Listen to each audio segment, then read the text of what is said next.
All right, so this might be one of the most important videos I've ever made and one of the most important videos you'll ever watch. And this is how monk mode made me a millionaire. This is how discipline and suffering was the real thing that made me a millionaire.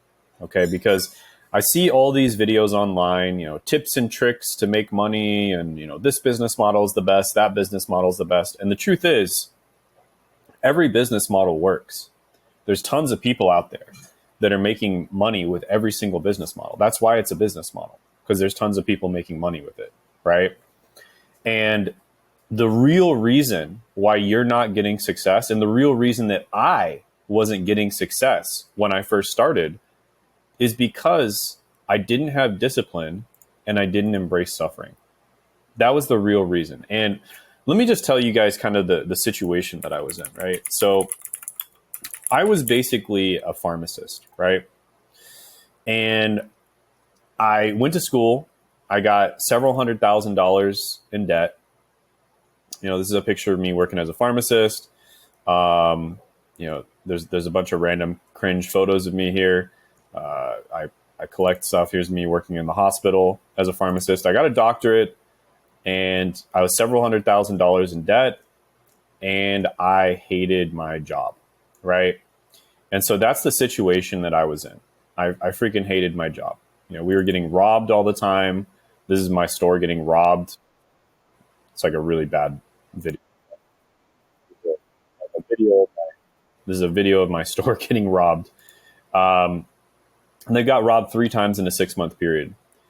And I was working 12-hour shifts. I was working my butt off, and I was working just to pay off my student loans. And it would have taken me probably 10 years of basically paying all of my extra money just to pay off my student loans. And then I'd get to start at zero. Yay. Right. I mean, when you think about it, I was making really good money as a pharmacist, $120,000 a year. But I also had hundreds of thousands of dollars in student loans. And I would literally just have to pay all of my extra money that I was making towards my student loans if I wanted, any hope of paying them off. And at the same time, we went through the pandemic and things were getting incredibly stressful as a pharmacist for many different reasons that I won't get into, but things were getting incredibly stressful, right? I was working, instead of 12-hour shifts, I was working like 15-hour shifts. And everything just sucked. And I basically tried a bunch of different business models. I tried, Amazon FBA. I tried all kinds of different stuff, and nothing was working. I would basically try it.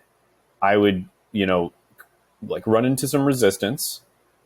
It would get a little bit hard, and then I would give up.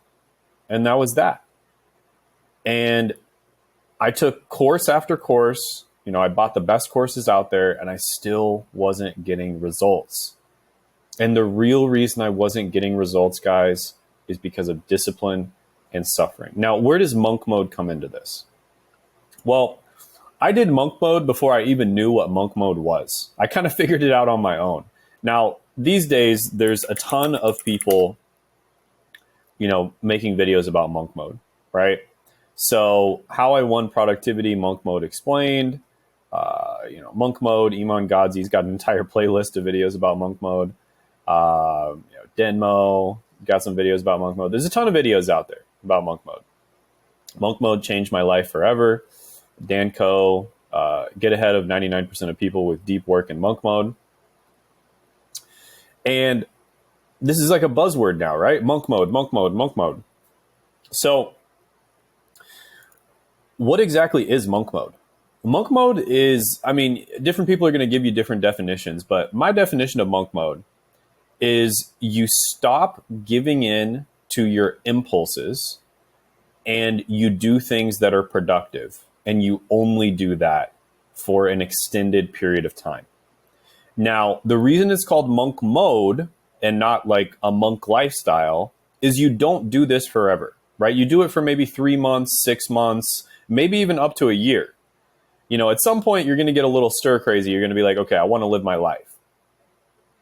But the real reason that I had success is because I decided to go monk mode. I decided to give up everything and go all in on business. And this is the secret that none of the gurus, none of the marketers are going to tell you. If you want to be successful, and this is whether you're making just a little bit of money, you're making no money, or even if you're a successful business person, you need to go through these extended periods of deep focus where you're deeply focusing on your business and your health. Okay? So when you do monk mode, what are some things that you're going to do? Well, first of all, you're going to stop things like, well, I'm just going to say a lot of them. You're going to stop degenerate activities, such as watching certain videos online that rhymes with corn, okay? You're going to stop degenerate activities like that. You're going to stop watching entertainment content, right? You're going to stop getting on social media. You're going to stop playing video games. You're going to stop watching movies, TV shows. The only thing that you're allowed to watch is educational content. And even that, you limit it to only maybe an hour or two a day at most. Okay? So you're going to sacrifice all these things. You're also going to stop going and getting drunk on the weekends. You're going to stop doing all of these things. You're going to stop eating fast food. You're going to stop gossiping. You're going to stop partying. You're going to stop all of these things that are a waste of time and are dopamine inducing. Okay? Because if you don't understand how dopamine works, basically the way that it works is you're highly influenced by this receptor in your brain and this neurochemical called dopamine. Okay? So dopamine is one of those things that influences your behavior. And when you do things that give you more dopamine, you're going to start doing more of those things naturally, subconsciously. You're just going to naturally do those things, right? And that can be really, really bad if those things are counterproductive to actually getting stuff done. So let's talk about discipline first. We went over all the things that you're not going to do, right? You have gratification. And these are all the things that give you instant gratification. And they're vices. They're bad for you. These things do not help you. Because if you want to be able to effortlessly focus on your business, you need your business to be fun. You need it to be one of the funnest things that you do. And if you have all of these things that give you instant gratification, like getting drunk, eating crappy foods, Netflix and TV, partying, social media, gossiping, something that rhymes with corn. All of these things give you instant gratification. Your brain, it's going to be incredibly difficult for you to do things like making content, like cold messaging people to get clients, like things that produce actual money and results in your business. It's going to be incredibly hard. You can still do it, but it's going to take 100 times the effort because your brain is just going to be screaming for you to eat crappy food, to get drunk, to watch TV, to get on social media, to party, to gossip, etc. Your brain's going to be screaming for you to do these things, and it's going to take a massive amount of your willpower to stop yourself from doing these things. But if you cut all of these things out, all of a sudden, doing the normal things that you do in your business becomes fun, and it starts to spike dopamine on its own. Now, this takes a little bit of time because the chances are, if you're the average person, you are so down bad with these things. Like you're addicted to all these things. And it takes some time to cut these things out, right? And to reset your brain. It takes a few weeks. Now, what do you want to do instead? You want to do things that give you delayed gratification, right? Because discipline is the practice of doing what you don't want to do when you don't want to do it. Let me say that again. Discipline is the practice of doing what you don't want to do when you don't want to do it. And nobody else is going to tell you this stuff because this is hard to hear. But chances are, if you're in the same situation as me where you were trying all kinds of different things. You tried over and over again, and you haven't had the kind of success that you want to have. This is what's going to get you that success. It's not some fancy new trick. It's not AI. It's not, some a different business model. It's discipline. It's discipline and embracing suffering. Okay? So this is pushing yourself further when no one else is going to do it for you, towards making your dreams into reality. So what happens here when it comes to motivation? Let's go over motivation and the motivation myth. So the motivation myth is basically you get some motivation because you watched some kind of motivational video, or you watched an income report, or you saw an Iman Gadzhi video or something like that, right? And it gets you all hyped up and motivated, but you don't have the discipline to change your life, right? You don't have the discipline necessary to change your life. But you start trying something like SMMA or coaching or making an online course or content creation, something like that. And then you realize it's hard and you give up. And even business owners fall into this. I fall into this sometimes, where I'll get stuck at a certain income level because I'll get back into these bad habits. And then I try to get motivated and I try to do something new and I fail, because I'm doing all of these bad habits, and it's like pulling teeth to do the thing that I actually need to do. So instead of having all of these bad habits, what you're going to do instead is you are going to embrace delayed gratification, and you're going to do things that are good for you. These are things like exercise, eating clean, meditation, gratitude, entrepreneurship, waking up early, etc. So exercise is probably the most important one. Then eating clean is probably the second most important one. Now, I'll admit, there are entrepreneurs I know that eat like absolute crap and they're still totally fine. So this one honestly depends on your genetics. So this is something you just kind of have to test out. Also, the best diet depends on your genetics too. So for me, more of a keto / carnivore diet / low carb diet is what works really well for me. I have O blood type. My ancestors are from the Scandinavian countries and from Britain, so places that probably they were eating a lot of meat, right? If your ancestors are from India, maybe a vegetarian diet is going to be best for you, right? But yeah, they're O blood type, and if your ancestors from the northern countries, chances are you should try a keto or carnivore diet, because the big reason why people are having so many issues and inflammation and their brain just doesn't work is because they're eating all these crappy, processed, carb-rich foods. And if you just start eating clean, that's going to make a massive difference in your motivation, in your energy, in your mental clarity, everything, your impulse control, everything. Just eating clean will make a massive difference. And then exercise, guys, it's absolutely necessary for you to exercise. The one thing that's more important than anything else is exercise. You must exercise, and you must exercise daily. You need to go, you could even just walk, right? But the best thing you could possibly do is either one, go to the gym and lift weights, or two, find something fun to do that gives you exercise. So something like jujitsu or Muay Thai or boxing or even tennis or something along those lines, basketball, whatever is fun for you to do. Pickleball is really popular now. But find something that's fun for you to do and exercise, or go to the gym and lift weights, okay?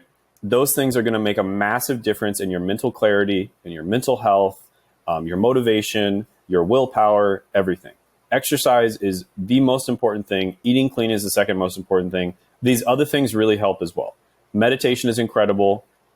Gratitude, just being grateful for what you already have, is incredible. Not, thinking, oh, I don't have this or I don't have that, but being grateful for what you already have is incredible. Entrepreneurship. I think entrepreneurship is one of the ultimate forms of self-development, because if you're just self-developing and you're not doing entrepreneurship, there's no way to really keep score. Like, are you really making progress? Whereas with entrepreneurship, you're making progress because you're making more money, right? So you don't have business problems. You have personal problems that manifest themselves in your business, right? And so when you fix your personal problems, your business is going to start making more money. It's just that simple. And that's why entrepreneurship, in my opinion, is one of the ultimate forms of self-development, because it allows you to start keeping score and seeing yourself progress. Another one is waking up early. Another one would be journaling. Journaling can be really good. But really, exercising, eating clean, and meditation are the three big ones. Exercise, eat clean, and meditate. You do those three things. You do them every single day. You do them consistently. And then more importantly, you stop doing these things and you are going to see massive, massive changes. For instance, you're going to be seeing changes in your focus, right? You're going to be seeing massive, massive changes in your focus. And what it's going to cause you to do is it's going to cause you to actually have the discipline to change your life. Because in order to make deep identity level change, in order to go from somebody who's not making as much money as you want to make, maybe you're making no money with entrepreneurship, or maybe you're just making like 5 or 10K per month, something like that, and you're trying to scale to 30K or 100K per month or whatever. In order to actually make that change, you need to have discipline and you need to be able to change yourself. You need to be able to change the person that you are at your core. And the only way you can do that, the only way, this is called identity shifting. And this is what the book Psycho Cybernetics is all about. This is a phenomenal book. Psycho Cybernetics. Okay. Oh, netics. There we go. If I can spell it. Psycho Cybernetics. This is a phenomenal book. And it teaches you how to basically shift your identity. It teaches you how to change who you are as a person. So this is deep identity level change. And the only way that you can do that is by putting yourself through these intense modes of work, of monk mode, right? This is almost like your fortress of solitude, right? Superman had his fortress of solitude. This is what you're going to do. You're going to go into your fortress of solitude and you are going to cut out all your bad habits. You're going to start doing all your good habits. And that is how you're going to make a huge difference. So you do the grueling work regardless of your feelings. Even when you're doing monk mode, it's going to be a lot easier for you to work, but you're still going to have these thoughts of like, oh, I don't want to do that. That sounds hard. You know, for instance, cold calling or cold emailing or reaching out to people over DM or making content, right? Oh, making content, it's going to be hard. What are people going to think if my family discovers it, if my friends discover it, blah, blah, blah, blah, blah. All these excuses are going to pop into your head, but you're going to overcome them and you're going to stay on track with any goals that you choose. And this kind of segues into the suffering part of things, which we're going to get into in a moment. But first, let's talk about focus. So when you start doing monk mode, you're going to gain a tremendous amount of focus. And you're going to basically be able to have inputs that are good inputs into your life. So you're going to be inputting good food into your body. You're going to be inputting good content, right? You're going to be reading books. You're going to be watching good educational content, such as what you're watching right now. And because of those inputs, you're going to have good outputs, right? So this is a common term in the basically like the software community. It's called GIGO, garbage in, garbage out. If you have garbage inputs, you're going to get garbage outputs. And it's the same thing with your body. It's the same thing with your mind. It's the same thing with your habits. If you have garbage habits, you're going to get garbage results. It's just that simple. Life is very simple. It's all about inputs and outputs, right? So you have inputs, good inputs, then you follow a process. So this would be whatever vehicle that you're making, right? Your business model is, you know, coaching, consulting, agency owner, online service provider, course creator, content creator, etc. This is what I teach people how to do. Is I teach people how to get clients with content, right? You can book a call with me down in the description in the pinned comment below if you think you're a good fit for that. And you do these activities, transformations, or operations performed on the inputs. Then you get outputs, you get results or products or outcomes produced by the processes. So for instance, you start eating clean, you start meditating, you start working out, and you start waking up early, and all of a sudden your sleep gets way better. And because of the fact that your sleep gets way better, your brain starts working so much better. And you know, your brain was already working better because of the fact that you weren't eating garbage food. So you get a result and you have a feedback from that. And it's going to be a little bit different for everyone. For some people, they might not need meditation. For some people, they may not need to eat, certain diets, and different diets work for different people. So that's why you need to get this feedback, right? You need to pay attention to your body, pay attention to your mind, pay attention to how you feel, pay attention to how easy it is for you to work, how much you get done on a day-to-day basis. And you get that feedback. And at the end of the day, the adjustments made to optimize your path towards the end goal, when it comes to that, the formula is pretty simple. Energy times focus equals results. Okay? So you have energy. You get this energy because you're eating clean, and because you're working out, and because you're getting good sleep. And then you focus on some kind of vehicle, right? Whether it's, whatever business model you're doing. And then you also meditate and you do other things that are going to increase your focus. And you don't focus on 10 different businesses. You focus on one business. You serve one person. You solve real problems for real people that have real money. And then you get results. It's that simple. And you could add another thing to here, which is time. Energy times focus over time equals results. It's just that simple. And we're going to go over the rich YouTuber versus the poor YouTuber mindset, because that's what I teach people. But you could apply that to just about anything. But let's talk about suffering first. So whenever it's time to do the thing that's actually going to get you results, there's this thing that's going to pop up called resistance. Now, there's a really good book about this. It's called The War of Art. Okay, it's by Stephen Pressfield. This is a phenomenal book. And he talks about this concept of resistance. So resistance is what happens when you're doing the thing that you know you need to do, but that thing is probably a little bit hard. And not only is it a little bit hard, but on top of that, you know that you need to do that thing. And so it causes you some anxiety. It causes anxiety. It's a paradoxical thing. And I'm still not 100% sure why this even happens. But for instance, if you're an agency owner, you know that you need to do something to get clients. You need to either make content, you need to cold call, you need to do cold outreach. But whenever it's time to do that, you feel a lot of resistance.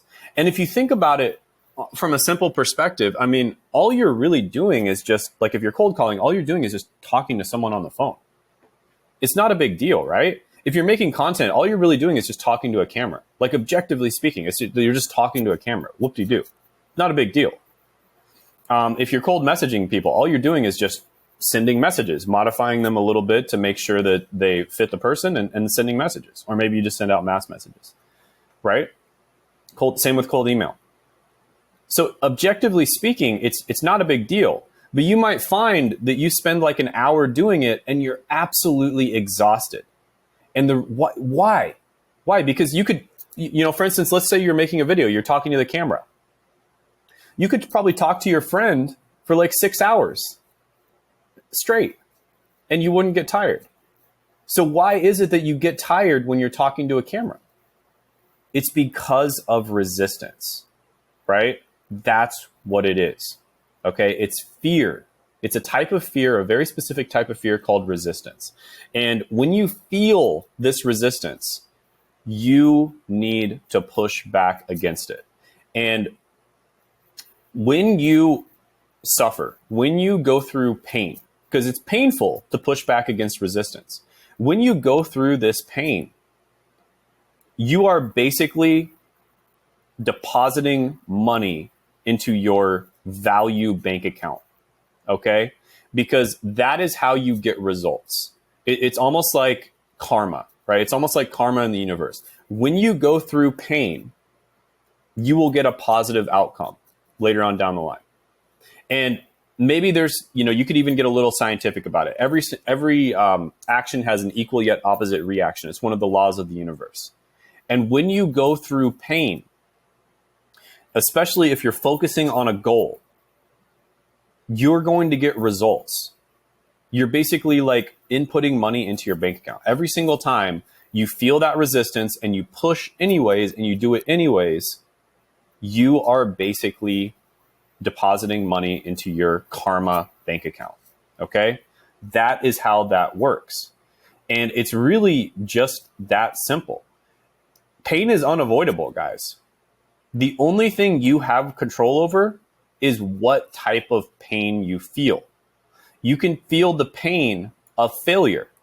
You can feel the pain of being poor, the pain of, maybe being a loser, the pain of not reaching your goals, the pain of failing over and over and over again, and just living kind of a useless, wandering lifestyle where you're basically just kind of stumbling through life, almost like a zombie, and you're like a leaf blowing in the wind, getting controlled. You have no control over your life. So the pain of not having any control. Or you can feel the pain of doing these things that you need to do, right? The pain and suffering of doing these things that you need to do, right? Exercise, eating clean, meditation, gratitude, entrepreneurship, waking up early, etc. And the truth is, you're not going to meet many entrepreneurs out there and many successful people in general, like people who are top level athletes, people who are CEOs, entrepreneurs, etc., that don't do this stuff, right? Like there's little differences here and there with different people. You'll find that maybe some of these are more effective for you than others. And that's why you have to, have feedback and you have to keep track of this stuff. But at the end of the day, you have to make sacrifices. You have to suffer, but suffer in a very specific way. You have control over the type of pain and suffering that you feel, right? This is what you have control over. Doing these things is hard. It's hard to do these things.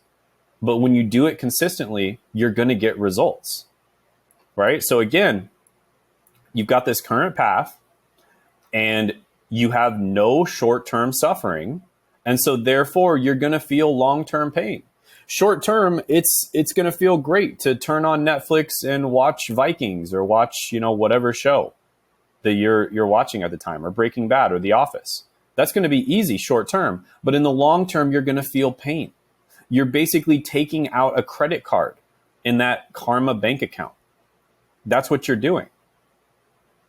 And then basically what you do is, if you make sure that you feel the pain in the short term, you have short-term suffering, but you're going to have long-term bliss.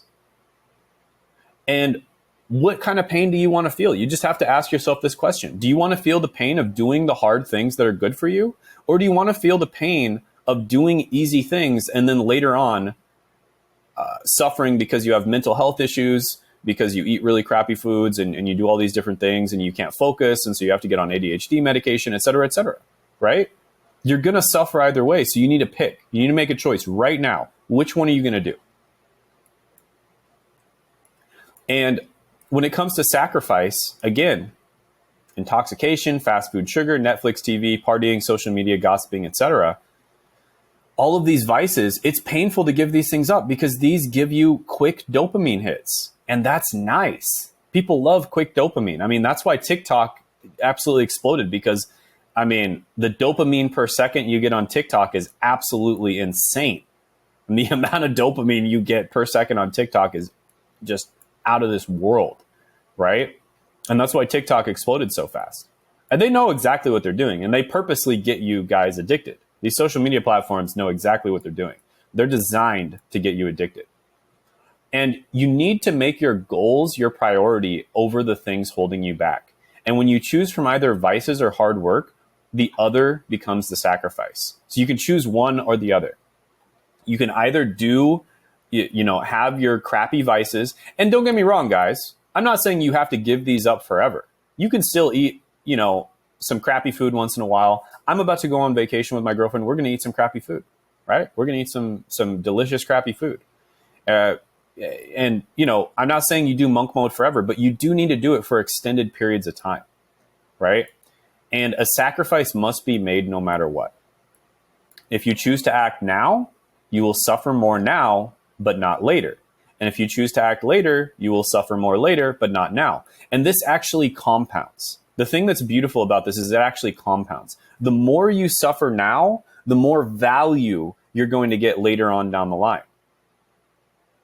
right? And conversely, the more you do bad things now, the worse things are going to happen later on down the line. But positive things compound faster than negative things, and that's one of the beautiful things about the universe. Maybe God designed it this way. I don't know. But positive things, doing the hard things, that compounds faster than negative things. And it's just that simple. And so you need to do positive things, because overall, the amount of pain and suffering you're going to feel in the long run is going to be less. And on top of that, you're going to be able to handle the pain and suffering that you feel better, because you chose what type of pain and suffering that you're feeling, right? And you know that it's good for you. In the back of your head, in your mind, you know that it's good for you, right? And the basic principle of suffering is that it's going to happen one way or another, right? And so you can't really avoid it. So let's talk about a poor YouTuber versus a rich YouTuber mindset. And like I said, I help coaches, consultants, online service providers, agency owners, course creators, as well as YouTube creators that are having trouble actually making money, make money from YouTube. That's what I do. So a poor YouTuber mindset is you want to be an influencer. You want to be popular. And the truth is, if you're just entertaining people, if you're just popular, you're like a dancing clown. You're like a court jester. Court jesters don't make money, and they don't get any respect either. Poor YouTubers want to get millions of views. Poor YouTubers want attention. Poor YouTubers focus on getting views. Poor YouTubers focus on their passion. Poor YouTubers focus on entertainment. They focus on tips and tricks. They focus on rich YouTubers. So they're always jealous of other people that are getting a lot of views. And they try to do everything themselves, right? They try to take care of everything themselves, and they never hire anybody else. They only make content when they feel motivated. They focus on one video at a time. They're unorganized and chaotic. They stop making money when they stop working. They're obsessed with perfectionism. This is another thing that poor YouTubers do. They're obsessed with perfectionism. They'll spend like 50 hours on one video. They focus on everything. They rely on AdSense to make money. And, instead of getting clients or having a better monetization method. And they rely on negativity and drama to grow their channel. And they're just scatterbrained in general. Rich YouTubers, on the other hand, these are the habits that you want to have if you want to be a rich YouTuber, want to start a YouTube business. So they treat YouTube like a business, okay? A business mindset. They're not just trying to get views and subscribers. They're trying to actually make money. So instead of getting millions of views, they want to make millions of dollars, right? Instead of wanting attention, they want authority. They want people to respect what they have to say. And they'll get less views, and that's totally fine, because you can get less views and make 10 times as much money if you're making the right type of content. They focus on making money. They focus on leveraging their strengths, solving other people's problems, and being valuable to society, right? Rather than focusing on their passion, right? Because, listen, don't get me wrong. You don't want to do something that you hate. But this expectation that society has, especially in the West, that you're just going to enjoy every moment of everything you do once you find your passion, and you're going to be able to make tons of money, is just BS. What you want to do is like a Venn diagram. You want to think, okay, so like a Venn diagram, you got 3 circles, right? What are you passionate about? What can you actually make money from? And what does the world need? And then you need to find the thing that intersects in the middle, right? In the middle of those 3 circles, okay? So it's not just their passion. You want to focus on leveraging your strengths, solving other people's problems, and being valuable to society, okay? So another thing, they focus on education. They make educational content, not entertainment content. Now, you can add a little bit of entertainment here and there. Sometimes I drop a joke here and there in my videos, but I'm not like planning it out or anything like that. It's just if it pops into my head, I do it. I focus on education. I want to educate people. I want to get people results. And you focus on solving painful problems, because at the end of the day, that's what business is all about. The way the universe works, guys, and you can notice this in many different ways in the universe. Cold is simply the absence of heat. Darkness is simply the absence of light. And giving value is simply the absence of problems, okay? So when you solve people's problems, that is how you give value to them. Most people think giving value is like, entertaining somebody or making their day a little bit better or something like that. Well, technically, if you're making someone's day a little bit better, you are solving a problem. But the way you do that, the way you give value is you solve painful problems. You alleviate pain. When you alleviate pain for people, that's how you create value. And when you create value, that's how you make money. Okay? So a lot of people don't understand this. Even some business owners I run into, like, they kind of forget this concept. Like, solving painful problems is what you should be doing for people. Poor YouTubers focus on other YouTubers, like rich YouTubers. Cash millionaire YouTubers focus on their viewers and their customers, guys. Poor YouTubers try to do everything themselves. Rich YouTubers automate, streamline, and outsource everything they don't have to do, right? Poor YouTubers only make content when they feel motivated. Rich YouTubers make content consistently no matter what. And that goes back to discipline and suffering. You just got to do the work. Poor YouTubers focus on one video at a time. Rich YouTubers batch record and are usually months ahead at any given time, or at least weeks. Poor YouTubers are unorganized and chaotic. Rich YouTubers have a system to keep everything running smoothly. Poor YouTubers stop making money when they stop working. Rich YouTubers can stop working for months and they still make money because they're making content that gets views from search and it automatically gets views from the algorithm even years down the line. Poor YouTubers are obsessed with perfectionism. Rich YouTubers are obsessed with consistency. Poor YouTubers focus on everything. Rich YouTubers focus only on the things that matter. Poor YouTubers rely on AdSense and sponsorships to make money.